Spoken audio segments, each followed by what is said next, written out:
শীতকালে এই পিঠাটা যে আমার বাসায় কতবার বানানো হবে তার কোনো হিসাব নেই। এত বেশি পছন্দ করে আমার বাচ্চারা সহ আমার বাসার প্রত্যেকে, আর করবেই বা না কেন। এত বেশি মজার এই পিঠাটা, মচমচে রসালো, অসম্ভব খেতে এই নারকেলি নকশি পাকান পিঠা। যদি ভালো লাগে আপনার কাছেও এই ধরনের পিঠাপুলি খেতে, তাহলে বানিয়ে নিতে পারেন যে কোনো একটা সন্ধ্যায়। যে কোনো প্রিয় মানুষের মন রাঙিয়ে নিতে এইরকম একটা পিঠাই যথেষ্ট। তো প্রথমেই পিঠার জন্য আমাদের যেই উপকরণটা প্রয়োজন সেটা হলো আতপ চালের গুঁড়া বা সিদ্ধ চালের গুঁড়া। গুঁড়াটা যদি ডিপ ফ্রিজে থাকে তাহলে অবশ্যই এইভাবে চেলে নেবেন। এরপরে পরিমাণ মতো পানি দিয়ে দিবেন, যতটুকু পিঠা তৈরি করবেন সেই অনুসারে। স্বাদ মতো লবণ এবং দিয়ে দিতে হবে নারকেল। তো নারকেল কুড়াটা একটু বেশি করে দিলে খেতে বেশি ভালো লাগবে। তো আপনার হাতের কাছে যতটুকু থাকবে সেই অনুসারে নারকেল কুড়াটা দিয়ে নেবেন পানির মধ্যে। এরপরে জাস্ট পানিটা ফুটে উঠলেই আমরা সেই চালের গুঁড়াটা দিয়ে দিব। চালের গুঁড়াটা দিয়ে আমরা সুন্দর করে একটা ডো বানিয়ে নিয়েছি। ডোটা ঠান্ডা হয়ে গেলে হাত দিয়ে ভালো করে মেখে নিতে হবে। ভালো করে মাখানো হয়ে গেলে এটা যদি মনে করেন যে একটু শক্ত শক্ত রয়েছে, তাহলে একটু পানি দিয়ে সুন্দর করে নরম নরম করে মাখাবেন, নয়তো এটা কিন্তু ফেটে যাবে যখন আমরা নকশিটা তুলতে যাব। তো এরপরে আমরা পিঠাগুলো যেরকম সাইজের তৈরি করতে চাই, ছোট বড়, সেই অনুসারে লেচি কেটে নেব। বড় করতে চাইলে বড় বড় করে কাটবো, আর যদি মাঝারি করতে চাই ঠিক আমার মতো করে নিলেই হবে। এরপরে জাস্ট হাত দিয়ে এরকম গোল করে একটু চ্যাপটা করে নেব। তারপরে সামান্য একটু তেল মেখে নেবেন হাতে, এতে করে পিঠার শেপগুলো দিতে খুব সুবিধা হবে। হালকা একটু তেল দিয়ে উপরের দিকটা একটু মসৃণ করে নেবেন।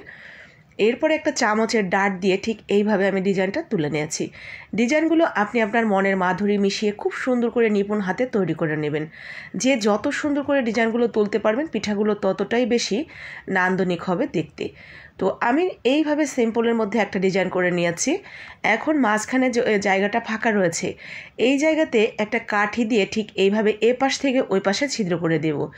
দুই পাশে ঠিক এইভাবে ছিদ্র করে দিলে পিঠাগুলো ভাজতে খুব তাড়াতাড়ি হয়ে যাবে, আর যখন শিরায় দিব তখন শিরাগুলো খুব দ্রুত টেনে নেবে। তো সবগুলো হয়ে গেছে, এখন ভেজে নেওয়ার পালা। তবে ভাজার আগে শিরাটা রেডি করে নেব। হাফ কাপ পানি, হাফ কাপ চিনি আর 2 চামচের মতো খেজুরের গুড় দিয়ে দিয়েছি। অথেন্টিক খেজুরের গুড়, এই পেজ থেকে আমি নিয়েছিলাম, সততা বাজার পেজ। যারা নিতে চান আমি কমেন্ট বক্সে লিঙ্ক দিয়ে দিব, দেখে নিতে পারেন। এরপরে 2টা এলাচ এবং 1 চামচ ঘি দিয়ে দিলাম। ঠিক এইরকম করে আমরা নামিয়ে রেখে দিব, এটা ঠান্ডা হলে আর একটু টেনে যাবে।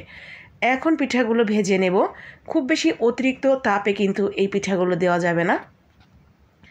তো হালকা মিডিয়াম যখন গরম হয়ে যাবে তেলটা, ঠিক এর মধ্যেই আমাদের পিঠাগুলো ছেড়ে দিব, আর এইভাবে আস্তে আস্তে পিঠাগুলো ভাজতে থাকবো। দুই পাশে খুব সুন্দর করে আমরা লাল লাল করে ভেজে নেব, যাতে একদম ভেতর পর্যন্ত সিদ্ধ হয়ে যায়, ঠিক এইভাবে। তো পিঠাগুলো ভাজা হয়ে গেছে, এখন এগুলো তুলে সরাসরি আমরা শিরার মধ্যে দিয়ে দিব। শিরাটা কিন্তু এখন অনেকটা ঠান্ডা হয়ে গেছে, অনেকটা কি পুরোপুরি ঠান্ডা হয়ে গেছে। আর পিঠাগুলো গরম, তো গরম পিঠা শিরার মধ্যে দিলে কিন্তু খুব দ্রুতই শিরাগুলো টেনে নেবে পিঠা। তো ঠিক এইভাবে আমরা চামচ দিয়ে একটু পিঠার গায়ে সুন্দর করে শিরাগুলো দিয়ে দিব। তো এরই মধ্যে আমাদের পিঠাগুলো কিন্তু শিরা টেনে নিয়েছে, আর উঠিয়ে নিলাম। মাশাআল্লাহ, দেখতেই পাচ্ছেন পিঠাগুলো কতটা আকর্ষণীয় এবং নান্দনিক হয়েছে। জানি না আপনাদের কাছে এই পিঠার রেসিপিটা কেমন লেগেছে, তবে হ্যাঁ, আমি গ্যারান্টি দিয়ে বলবো এই পিঠাটা যদি আপনি একবার বানিয়ে খান, এরপরে বারবার খেতে চাইবেন। এটা আসলেই এতটা মজার, বিশেষ করে নারকেল দিয়ে এই ডোটা বানানোর কারণে নারকেলের দারুণ একটা ফ্লেভার পাবেন যখন খাবেন। মচমচে খেজুর গুড় দিয়ে যে শিরাটা তৈরি করেছি, সেই খেজুর গুড়ের রসালো দারুণ মজার একটা নকশি রস পাকান। বানিয়ে নেবেন। ভালো লাগলে লাইক, কমেন্ট, শেয়ার।